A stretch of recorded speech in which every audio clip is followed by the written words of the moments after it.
Bapak lagi keluar rumah. Bapak mau jual salon aktif. Kunci ada di bawah bale. Lu jangan nyariin. Inilah episode tersedih .design yang berjudul Luka di Malam Takbir. Pak, jangan. Lu peotnya. Kita udah sering ngerepotin mereka buat beli kemeja lu.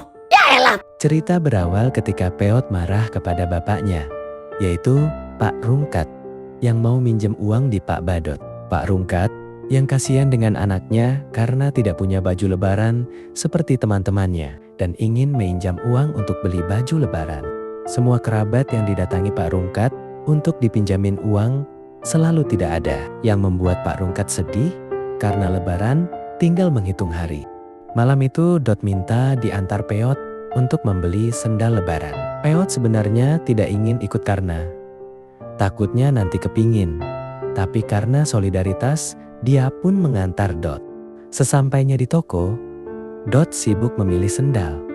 Sementara itu Peot tidak berani masuk dan menunggu di luar toko. Sementara itu di luar toko tiba-tiba Cynthia datang menghampiri Peot. Di episode ini, Peot sedang suka dengan Cynthia. Bahkan, Peot pernah bermimpi ketemu Cynthia memakai kemeja biru yang keren. Waktu Cynthia pamitan pulang duluan, Peot pun masuk ke toko untuk mencari Dot. Namun, apa yang terjadi? Ternyata di toko itu ada kemeja yang dipakai di dalam mimpi. Ya ampun, ini kan kemeja di mimpi gua. Kemudian Peot menanyakan harga kemeja itu, ternyata harga 100.000. Peot bingung harus bagaimana karena dia tidak punya uang sebanyak itu. Peot berusaha minjem uang ke Dot, tapi apa daya Dot cuma bawa uang 50.000 yang membuat Peot hampir menyerah. Tiba-tiba saja setelah kembali melihat kemeja itu, ada orang yang nawar baju itu yang membuat Peot hampir patah hati. Tapi untung saja tidak jadi dibeli karena ukurannya kekecilan menurut orang itu. Oh, kekecilan bang. Waduh, kekecilan ya? Iya, kurang 1 nomor ini. Nggak ada lagi kalau gitu. Orang ini cuma satu-satunya kok. Ya udah. Peot sangat lega pada malam itu. Tapi di satu sisi, dia juga takut kalau kemeja itu kebeli sama orang lain. Dia pun tambah bingung. Peot pun mengatakan kepada abang itu untuk tidak dijual kemejanya, karena dia berencana akan mencari uang untuk mendapatkan kemeja dalam mimpinya. Akhirnya, Peot pun menyuruh Dot buru-buru pulang karena siapa tahu Pak Rungkat sudah dapat uang, biar kemeja impiannya bisa kebeli. Sesampainya di rumah, ternyata Pak Rungkat tidak ada. Pak Rungkat meninggalkan surat di bawah pintu, yang kata-katanya sangat menyayat hati. Selesai membaca surat, Peot pun sedih karena merasa dirinya terlalu egois hingga merepotkan bapaknya. Sementara itu, Pak Rungkat keliling kampung untuk menjual salon aktif, satu-satunya barang berharga yang masih dimiliki. Setiap orang yang dia datangi selalu menolak untuk membeli, yang membuat Pak Rungkat makin sedih. Pak Rungkat pun tidak menyerah.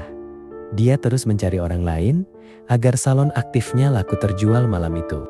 Sudah hampir puluhan orang ditawarin, sampai minta digadai pun orang tidak ada yang bisa menolong. Sungguh keras perjuangan Pak Rungkat. Karena capek, Pak Rungkat pun istirahat di pinggir jalan sambil merenung dan merasa bersalah karena tidak dapat uang untuk beliin Peot baju lebaran. Namun tiba-tiba saja saat sedang bersedih, pertolongan dari Allah pun datang. Ada bapak-bapak yang katanya seharian mencari Pak Rungkat untuk memberi sedekah, tapi tidak ketemu Pak Rungkat di rumah.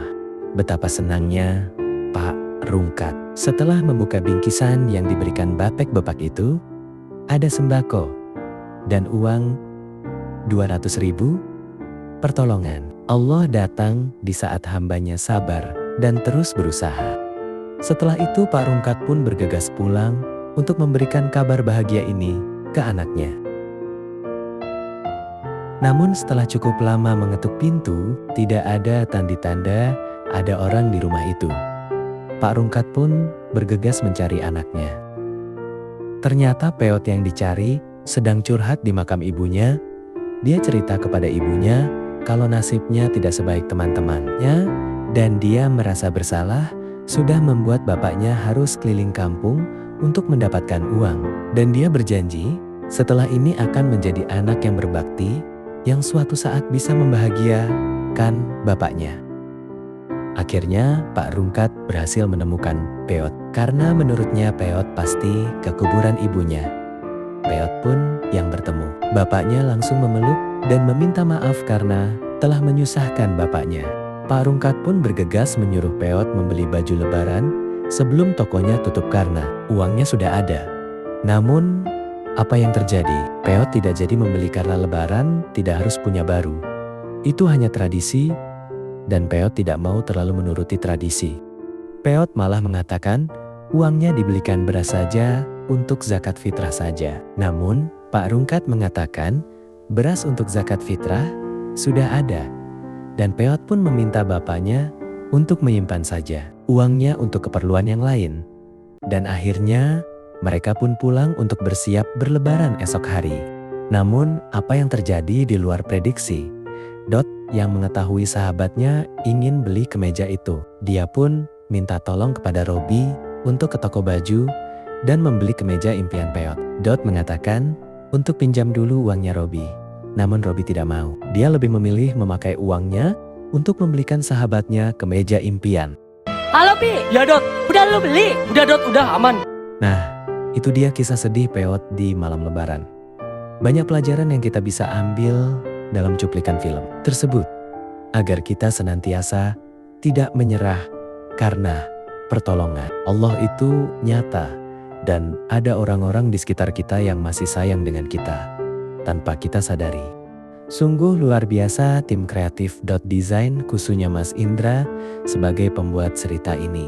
Dan untuk yang ingin menonton video fullnya bisa langsung ke channel .design yang berjudul Luka di Malam Takbir yang diupload 2 tahun yang lalu.